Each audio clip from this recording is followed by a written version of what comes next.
Au nom du Père et du Fils et du Saint-Esprit, ainsi soit-il. Notre Père qui êtes aux cieux, que votre nom soit sanctifié, que votre règne arrive, que votre volonté soit faite sur la terre comme au ciel. Donnez-nous aujourd'hui notre pain de chaque jour. Pardonnez-nous nos offenses, comme nous pardonnons à ceux qui nous ont offensés. Et ne nous laissez pas succomber à la tentation, mais délivrez-nous du mal, ainsi soit-il. Saint Pidis, au nom du Père et du Fils et du Saint-Esprit, ainsi soit-il. Alors, nous voyons un nouveau chapitre de la lutte contre le modernisme, c'est-à-dire l'attitude ici de Saint Pidis face à l'activité du Sodalitium Pianum de Monseigneur Umberto Benigni, à ne pas confondre avec Monseigneur Bunini. Alors, parmi les difficultés soulevées contre Pidis dans le procès de canonisation, il y a celle qui est liée à l'activité, plutôt dénigrée et critiquée par beaucoup, l'activité du Sodalitium Pianum, qui avait été fondée et dirigée par Monseigneur Umberto Benigni. Et dans le procès de canonisation, ce ne fut pas la moindre des difficultés. Les jugements peu favorables, souvent contraires, sur l'activité de ce Sodalitium et de son directeur retombent aussi sur Saint Pidis, qui se serait montré, pour le moins, trop passif face à une action peu claire et même, comme on l'a dit, secrète et superposée à la hiérarchie elle-même, laquelle hiérarchie n'aurait pas été épargnée par le zèle furieux du Sodalitium Pianum, ou du moins de ceux qui étaient sous l'influence de Monseigneur Benigni. Ces jugements ont par la suite malheureusement pénétré dans la littérature historique du pontificat de Pidis. Il n'est donc pas étonnant que les véritables modernistes et ceux qui étaient de tendance moderniste parlent d'un ton hargneux contre ce qu'ils appellent la charbonnerie noire ou contre la maçonnerie organisée par Benigni. Mais lorsque des auteurs de bonne renommée abordent le sujet et citent quantité de sources pour conclure par des jugements moins favorables, y compris envers Pidis, on en retire une impression de gêne. Alors, on ne peut pas nier qu'existait et qu'ait pris racine dans le public cultivé l'accusation que Pidis avait permis et même approuvé l'activité obscure d'un véritable espionnage.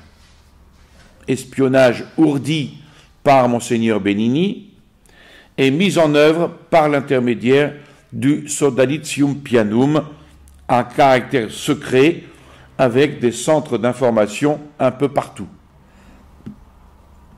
Cet organisme aurait même surveillé la hiérarchie, sans épargner les cardinaux, est en cause, dit-on, de mesures de la part du Saint-Siège parfois injustes et imméritées. Alors, si ces accusations étaient certifiées, elles constitueraient certainement encore une difficulté contre la cause du serviteur de Dieu. D'où la demande des Nove Animadversiones, qu'on avait vu tout au début, que toute la question du Sodalitium Pianum de Monseigneur Benigni soit éclairée, et que soit surtout éclairée l'attitude personnelle de Saint Pidis dans les rapports avec cette organisation. Alors, les archives de la Sacrée Congrégation consistoriale ont une riche documentation sur le sujet. Mais aujourd'hui, nous nous limiterons à la vie, l'activité de Monseigneur Benini. La prochaine fois, nous aborderons la question du Sodalitium Pianum et de ses activités. Donc, qui est Monseigneur Umberto Benini, né en 1862, mort en 1934? Alors, Benini fut un homme certainement d'une grande intelligence, d'une très vaste culture, surtout dans le domaine des sciences historiques et sociologiques. Il avait un tempérament vif et même un tempérament de feu. Intuitif, tenace dans ses résolutions, il eut des dons particuliers d'organisateur. Il avait de nombreuses relations internationales, il connaissait beaucoup de langues et il fut un travailleur infatigable. Il ne réussit cependant pas, et ne s'en préoccupa point, à se faire une vie tranquille. Il mourut pauvre. Alors, âpre à la critique, pas toujours objectif et serein, il se fit donc des ennemis de tous les côtés. Alors, Umberto Benini naquit à Pérouse le 30 mars 1862. Gioacchino Pecci, le futur Léon XIII, y était alors archevêque. Et lorsque Pecci fut élu pape, Léon XIII, Benini était séminariste. Le 20 décembre 1884, à l'âge de 22 ans, il fut ordonné prêtre et peu après promu secrétaire de l'archevêque. De 1887 à 1893, il dirigea, comme il le dit lui-même, un petit journal local. En 1892, il fonda, toujours à Pérouse, un hebdomadaire, la Rassegna Sociale, orienté vers les questions socialo-chrétiennes qui, après l'encyclique de Léon XIII, Rerum Novarum, suscitait beaucoup d'intérêt dans le domaine social. Alors cette jeune activité journalistique le mit tout de suite en avant, si bien qu'en 1893, il fut appelé à Gênes pour entrer dans la rédaction de l'Eco d'Italia. Il s'y rendit, sans pour autant abandonner sa Rassegna Sociale, à laquelle il donna même une nouvelle forme, puisque de périodique hebdomadaire, le journal devint une sorte de revue scientifique mensuelle avec le titre Bibliotheca Periodica. Cependant, le périodique, ainsi transformé, dura à peine un an. Et la raison fut le transfert de Benini de Gênes à Rome, qui aurait été fait, dit-on, à la demande de Léon XIII. Donc à Rome, son activité spécifique va s'orienter vers les études historiques, dans le sens le plus vaste du mot.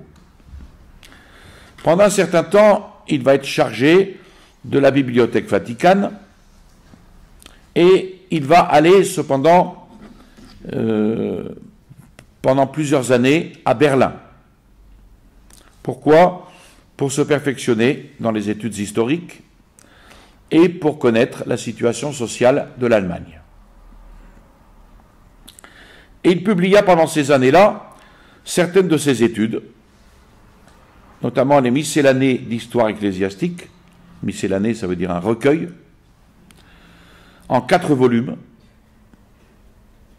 puis un ouvrage plutôt sérieux qui était une splendide réfutation, basée sur des documents, de la présentation tendancieuse et malfaisante que le docteur No dans sa grande étude, avait fait de la politique agraire des papes et de la curie papale. La Civiltà Cattolica en fit une magnifique recension. Et puis, toujours à Berlin, le jeune étudiant publia en 1900 la deuxième édition de ses prolégomènes d'histoire ecclésiastique. Et puis, riche d'expérience, de connaissances, Benini revint à Rome au début du siècle et il entra à la rédaction du journal papal La Voce della Verità. Alors Léon XIII, d'après ce qu'on raconte, aimait lire les entrefilets de Benini, toujours subtils et assez frais. Et dans ces mêmes années, Benini fut nommé professeur d'histoire ecclésiastique à l'Apollinaire, puis aussi au collège de l'Urbanorum de la propagation de la foi, au séminaire du Vatican, et finalement à l'Académie des nobles ecclésiastiques en 1911. En 1902, il publie un répertoire d'histoire ecclésiastique et commence la publication d'une revue miscellanée d'histoire ecclésiastique.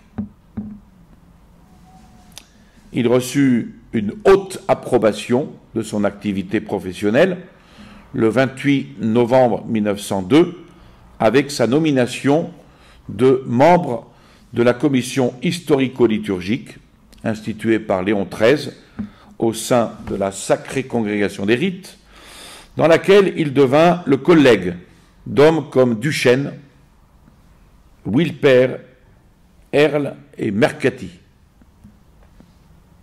Entre-temps, Léon XIII meurt, et finalement, dans les premières années du pontificat de Pie X, va éclater violemment la crise moderniste, depuis déjà longtemps latente. Benini, qui suivait déjà le mouvement, et le mouvement politico-socialo-religieux, va élargir, en mai 1904, il va élargir le champ de sa revue en changeant le titre. Miscellanée d'histoire ecclésiastique et de théologie positive. Le 29 novembre de cette année 1904, il est nommé minutante de la Sacrée Congrégation de la foi. Et suite à cela, il se fait incardiner, c'est-à-dire qu'il va appartenir à un autre diocèse, il se fait incardiner dans le diocèse de Rome en 1905 et il élargit encore le champ d'action de sa revue qui, au mois de janvier 1905, va devenir miscellanée d'histoire et de culture ecclésiastique. Et puis il trouve le temps de publier une propédeutique d'histoire ecclésiastique. Finalement, le 24 juin 1906, le professeur Benini est nommé sous-secrétaire aux affaires ecclésiastiques extraordinaires. Et il entre donc ainsi à la secrétairerie d'État. Le secrétaire était alors Monseigneur Pietro Gaspari, et ce fut lui qui proposa Monseigneur Benini pour remplacer Monseigneur Aversa, qui avait été nommé délégué apostolique à Cuba et Porto Rico. Alors bien vite, le 28 août 1906, Benini fut nommé prélat domestique et fut transféré au Vatican. Et il resta dans cette charge jusqu'en 1911. Et ce fut là certainement la période la plus importante de sa vie. Il s'occupait en particulier du service de presse, qui est une tâche à laquelle il était bien sûr préparé par la connaissance, sa grande connaissance des langues étrangères, et puis par ses multiples relations personnelles avec des journalistes de valeur.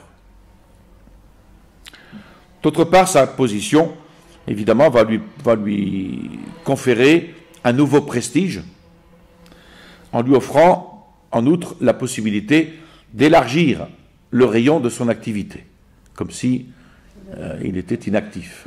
Mais non. Alors, on ne peut pas douter de l'attachement sincère de Monseigneur Benigni à l'Église et au pape. Il avait l'intention de se mettre lui-même, ainsi que ses multiples qualités intellectuelles et ses vastes expériences, surtout dans le domaine historico-culturel et sociologique, il avait l'intention de se mettre au service de l'Église. Et il faut insister sur ce point-là, parce qu'il faut insister contre les jugements malveillants qui prétendent qu'il aurait été un représentant de la maçonnerie elle-même. C'est une assertion d'ailleurs qui a été contredite de façon explicite par tous ceux qui l'ont connu de près et par son activité même contre le modernisme. Monseigneur Benigni s'était intéressé depuis de très nombreuses années à plusieurs mouvements sociaux, surtout en Italie et en Allemagne. Le socialisme était alors en continuel progrès un peu partout, et on travaillait, même parmi les catholiques, pour reporter dans la vie économique et sociale, selon les directives providentielles de Léon XIII, la force de la foi qui régénère et qui guérit.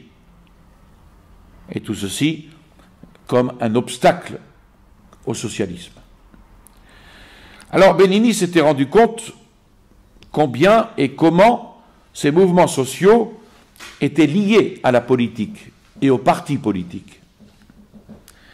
Il était donc bien en mesure d'évaluer les dangers qui pouvaient découler d'une conception politico-sociale plus ou moins détachée de la morale catholique, alors que pour lui, même la politique sociale, comme toutes les activités profanes de l'homme, devait être soumise aux directives de l'Église catholique. Monseigneur Benigni était donc depuis longtemps sur ses gardes face à la diffusion de plusieurs théories libérales et de tendances libérales très imprécises, toujours ouvertes aux ententes, aux compromis, et tout ceci aux dépens de l'intégrité de la doctrine et de la vie catholique. Alors toutes ces théories, tous ces mouvements furent ensuite regroupés sous le dénominateur général de modernisme, qui, de fait, ne fut pas seulement une doctrine ou une tendance purement théologique, mais comprenait aussi un vaste mouvement social, politique, littéraire, culturel, qui tendait à moderniser, entre guillemets, la vie et l'activité catholique dans toutes ses manifestations. Donc c'était une doctrine, mais aussi une praxis. Et c'est avec cette juste aversion contre les tendances modernistes dans le sens le plus large que Monseigneur Benigni entrait précisément dans les vues de Saint Pidis. Alors, Saint Pidis, le 4 juillet 1907, publie le décret Lamentabili, que nous avions déjà étudié il y a assez longtemps, avec ce syllabus qui renferme 65 thèses modernistes, auxquelles fait suite la grande encyclique contre le modernisme, Pascendi Dominici Gregis, du 8 septembre. Document de la plus haute importance sur le modernisme, qui, en plus d'un vaste exposé doctrinal des erreurs du modernisme, comprenait aussi des directives pratiques pour vaincre efficacement ce modernisme. Donc la grande lutte ouverte contre le modernisme était engagée. Et comme on put s'en apercevoir bien vite, la victoire de l'Église ne pouvait faire défaut. Il Giornale d'Italia rapporta alors l'information selon laquelle la dite encyclique avait été élaborée par Monseigneur Benini, qui y aurait travaillé pendant une année entière. Pourtant, ceci n'est pas du tout prouvé. Même Loisy, un des pontes du modernisme, et qui en général était très bien informé par l'intermédiaire de ses amis romains infiltrés, il attribue à Benini une participation à la rédaction de l'encyclique Pascendi. Selon Loisy, la paternité de la partie doctrinale de l'encyclique, je cite, a été attribuée principalement au père Billot, qui sera plus tard cardinal, jésuite, assisté de Monseigneur Benini. Il semble que dans la partie disciplinaire, par laquelle est réglée la chasse aux modernistes, le pape est opéré lui-même. Ce sont les propos de Loisy. Et Loisy dit encore, si Monseigneur Benini a composé ce réquisitoire, on doit lui reconnaître une certaine habileté d'avocat. Mais il n'a démontré au fond qu'une chose, l'incompatibilité de toute interprétation sincère des résultats critiques avec l'épistémologie scolastique. Rappelons-nous que l'encyclique avait la forme d'un pamphlet assez vivant, et n'oublions pas que Monseigneur Benini savait fort bien soigner la presse.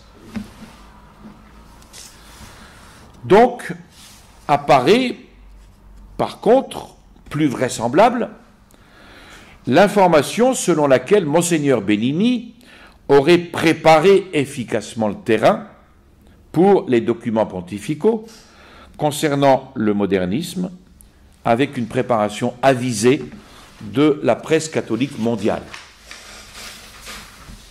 Le fait est que Monseigneur Benini, le 23 mai 1907, commença l'hebdomadaire Corrispondenza Romana,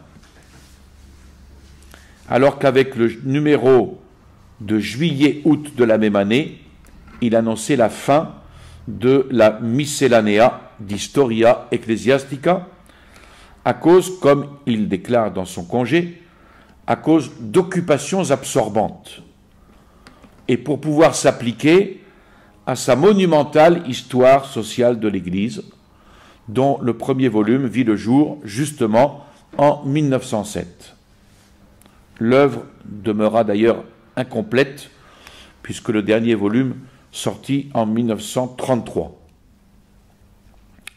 Alors, la Corrispondenza Romana, que lançait alors Monseigneur Benini pour appuyer la campagne antimoderniste, annonça le 7 juillet un grand complot de catholiques allemands et anglais formés en société secrète qui voulaient moderniser l'Église. Et la Corrispondenza Romana contenait des nouvelles qui étaient recueillies dans le monde entier par l'intermédiaire de plusieurs correspondants et amis de Benini pour suivre de près les mouvements idéologiques, politiques et sociaux qui pouvaient intéresser l'Église et son activité culturelle.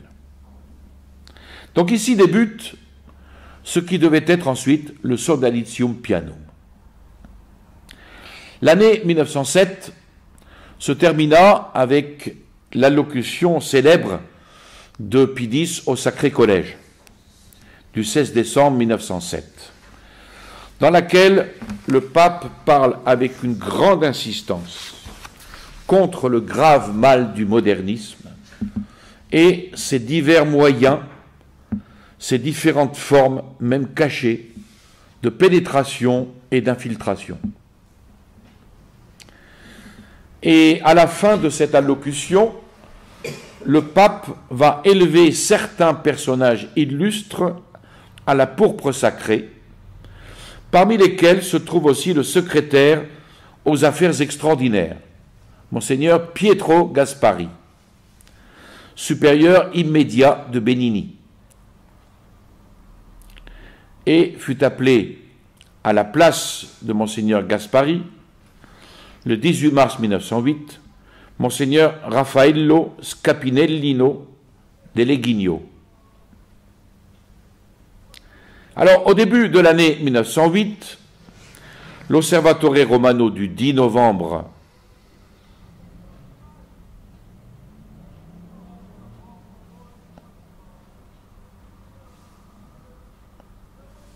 oui, c'est ça.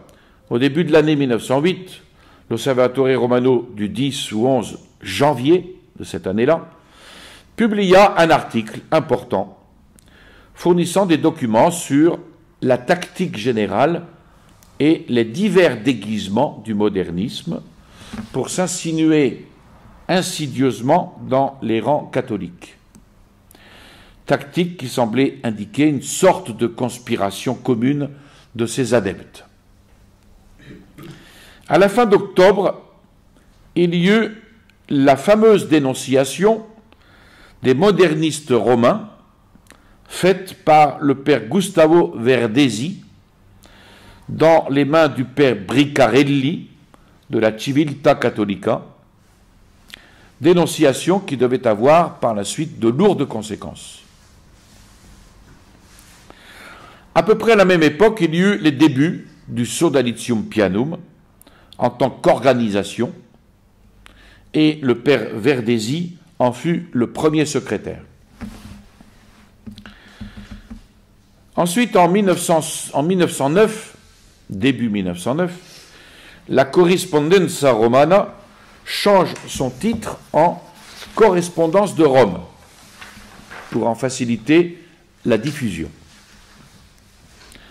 C'est à peu près à ce moment que Monseigneur Benini quitte alors son logement au Vatican pour se transférer dans une maison située sur le cours Umberto I, dite maison qui sera dite ensuite maison Saint-Pierre, où il va installer le siège central du Sodalitium Pianum, sa secrétairerie et la rédaction de la correspondance.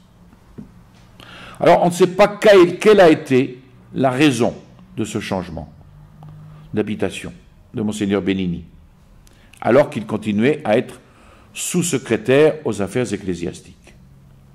Mais on suppose que, dans un souci de plus grande discrétion, il valait mieux qu'il quitte le Vatican, ce qui peut se comprendre. Peut-être aussi pour être plus libre dans son activité particulière, qui devenait toujours plus vaste. De toute façon, il faut noter que le Sodalitium Pianum n'eut jamais son siège au Vatican. Une autre raison qui peut en donner l'explication, c'est qu'il voulait justement éviter que toute son action éclabousse, si vous voulez, la personne de Saint Pidis. Même si Saint Pidis soutenait évidemment Monseigneur Benini. On était alors au beau milieu d'une lutte épique contre le modernisme et contre ses manifestations multiformes. En 1908, le 7 mars, un de ses importants promoteurs, Alfred Loisy, fut frappé par l'excommunication majeure. Et aux étudiants orgueilleux et rationalistes, Pidis, dans son exhortation au clergé catholique du 4 août 1908, une exhortation pleine de tristesse, il opposa le type du vrai prêtre catholique à la piété ferme et à la saine doctrine. Donc il opposa à ses étudiants orgueilleux et rationalistes celle du vrai prêtre catholique. Contre l'interprétation rationaliste et libérale effrénée des Saintes Écritures, le pape va instituer un institut biblique spécial en 1909.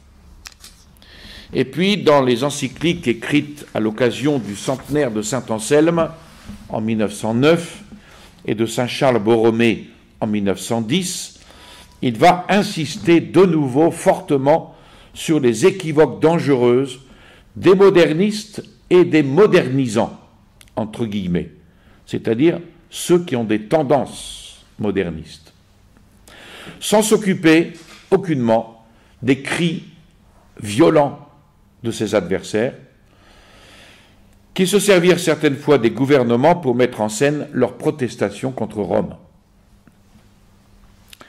L'Osservatore Romano, du 23 mars 1910, reparla avec clarté contre la sournoise propagande moderniste qui continuait à se glisser sous différentes formes et de différentes manières. Finalement, Pidis, d'une main forte et décidée, vint déraciner énergiquement toutes les velléités modernistes avec son fameux motu proprio du 1er novembre 1910, Sacrorum Antistitum, par lequel il impose au clergé catholique du monde entier un serment antimoderniste, ajoutant d'autres mesures énergiques pour empêcher une fois pour toutes une renaissance de la vénéneuse secte. Quelques résistances locales, comme en Allemagne, n'empêchent pas le succès triomphal. La guerre contre le modernisme était gagnée. Tout ce laps de temps était aussi la période la plus féconde, la plus sereine du Sodalitium Pianum et de ses différentes activités collatérales. Et Monseigneur Benini, connu en tant que défenseur et soutien de la politique de Pidis contre le modernisme, dans toutes ses différentes manifestations, était devenu, comme c'était à prévoir, la cible de haine et de rancune. Rancune et haine de la part de tous ceux qui se sentirent découverts et suspectés, par lui-même et par ses organismes. Mais Benini avait aussi des adversaires dans le domaine de la grande politique. Ainsi, Aristide Briand, pas si brillant que ça, plusieurs fois ministre en France depuis 1906, et à partir de 1909, président du Conseil des ministres français, fut un de ses grands adversaires, sachant très bien que Monseigneur Benini avait réussi plus d'une fois à éventer et à entraver certaines de ses manœuvres. Il commença donc à exercer des pressions auprès de la secrétairerie d'État afin que ce personnage important fût éliminé. Donc c'est Briand qui exerce des pressions pour qu'on élimine Benini. À cette époque, il faut aussi noter l'opposition qui s'était élevée entre Monseigneur Benini et le cardinal Gaspari, et qui dura tant qu'ils vécurent. De toute façon, le 7 mars 1911, Monseigneur Benini abandonna son poste aux affaires ecclésiastiques extraordinaires. Eugenio Pacelli, alors Monseigneur, futur Pie XII, lui succédant le même jour. Pardon. Donc Eugenio Pacelli lui succéda le même jour que Monseigneur Benini quitte la secrétaire avec des honneurs ou le relève du fait que Pie X créa pour lui un poste de 8e protonotaire apostolique participant, alors que l'illustre collège n'avait jamais eu plus de 7 membres. Donc d'où Benini part, mais avec les honneurs. À partir de ce moment, Monseigneur Benini, libre des liens de sa charge, va se vouer avec toute son énergie à ces différents organismes pour continuer la lutte qu'il avait engagée contre toutes les sortes de modernisme, ouverts ou cachés. Et cette lutte était devenue presque un besoin de sa nature combative. Et c'est vrai qu'il n'échappa pas toujours au danger des excès et des exagérations, comme on l'avait vu pour l'Aris Cosa. Il eut aussi d'autres difficultés. Le secrétaire même du Sodalitium Pianum, hélas, le père Verdesi, sortit publiquement de l'Église catholique le 3 avril 1911 et passa chez les méthodistes. Surprise. À la suite de cela, il y eut le procès Bricarelli-Verdesi, qui se termina avec la condamnation de ce dernier, qui s'était pourtant soustrait à toute action judiciaire en s'enfuyant en Suisse. En juin 1911, la secrétaire d'État se vit obligée, dans une dépêche au nonce apostolique de Bavière, Monseigneur Fruwirt, après des récriminations répétées, de déplorer la publicité exagérée de la correspondance de Rome en ne la déclarant ni officielle ni officieuse, ainsi que beaucoup le pensaient d'après la position de l'éditeur. Le 5 juillet 1911, Monseigneur Benini reçut du pape la première lettre autographe de louange pour le Sodalitium Pianum et son activité. L'année suivante, en janvier 1912, il mit sur pied une Agenzia Internazionale Roma, AIR, ayant une organisation à part, mais liée d'une certaine façon au Sodalitium Pianum. Et l'Osservatore Romano, du 3 mars, publia une brève note du cardinal Méry del Val, secrétaire d'État, adressée à l'évêque d'Augusta, dans laquelle il déclara que l'attaque dirigée par la Kölnische Zeitung, qui était l'organe du mouvement social interconfessionnel, contre les informations de Monseigneur Benini était injustifiée. Donc ce sont toutes les difficultés que Benini va avoir à affronter. Le 8 juillet 1912, Pidis adresse une seconde lettre autographe de louange au Sodalitium Pianum. Il y eut aussi, au cours de cette année, un échange de lettres entre Benini et le secrétaire de la Sacrée Congrégation consistoriale, le cardinal Delay, autour de l'approbation canonique du Sodalitium Pianum. Début 1913, Monseigneur Benini se vit contraint de suspendre momentanément sa correspondance de Rome, mais peu après réapparut sous le titre Correspondenza Romana. Et puis, peu avant la mort de Pidis, le Sodalitium Pianum reçut une troisième lettre autographe officielle.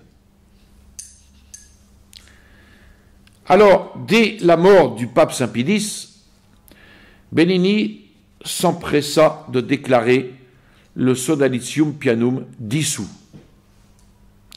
prêt cependant à recommencer si on jugeait son activité inopportune. En fait, en 1915, il y eut une deuxième phase de correspondance entre Benini et le cardinal Delay au sujet de la même société. Mais la guerre de 14-18 va changer totalement les choses et les difficultés de communication, se prolongeant pendant des années, vont rendre pratiquement inefficace l'organisation de Monseigneur Benini, qui n'avait cependant jamais cessé entièrement. En 1920, Monseigneur Benini publia les leçons qu'il avait données à l'Académie des nobles ecclésiastiques sous le titre « Manuel du style diplomatique », spécialement à l'usage du service ecclésiastique. Alors, il va de soi que son activité de professeur, d'écrivain, de journaliste n'avait jamais cessé. À cause de sa mauvaise santé, il se transféra dans les quartiers plus élevés de Rome, où il logeait dans un petit appartement de 4 pièces. En 1921 eut lieu la fameuse publication d'un dossier du Sodalitium Pianum confisqué à Gand et qui fut la cause de violentes attaques contre Monseigneur Benini et la cause de l'intervention du cardinal Sbarretti, préfet de la Sacrée Congrégation du Concile.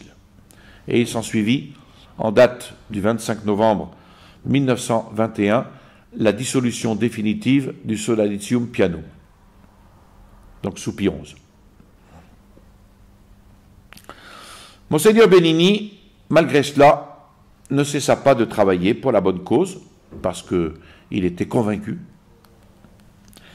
Et à partir de 1923, il va diriger la publication des feuilles du CVDS, c'est-à-dire du Comité Veritas de documentation sociale. Et il va continuer à préparer les volumes ultérieurs de son livre « Histoire sociale de l'Église », dont il publia le dernier volume, comme on l'a vu tout à l'heure, en 1933, un an avant sa mort. En 1928, de nouvelles attaques avaient donné l'occasion à Monseigneur Benini de présenter au futur cardinal Rossi, alors substitut de la consistoriale, un nouveau pli, le priant de l'insérer dans le dossier déjà existant auprès de la dite Sacrée Congrégation concernant le Sodalitium Pianum. Et la mort surprit Monseigneur Benini le 26 février 1934 à l'âge de 72 ans, 72 années qui furent remplies de lutte. Je vous salue Marie, pleine de grâce, le Seigneur est avec vous. Vous êtes bénie entre toutes les femmes, et Jésus, le fruit de vos entrailles, est béni. Sainte Marie, Mère de Dieu, priez pour nous pauvres pécheurs, maintenant et à l'heure de notre mort, ainsi soit-il. Au nom du Père et du Fils et du Saint-Esprit, ainsi soit-il.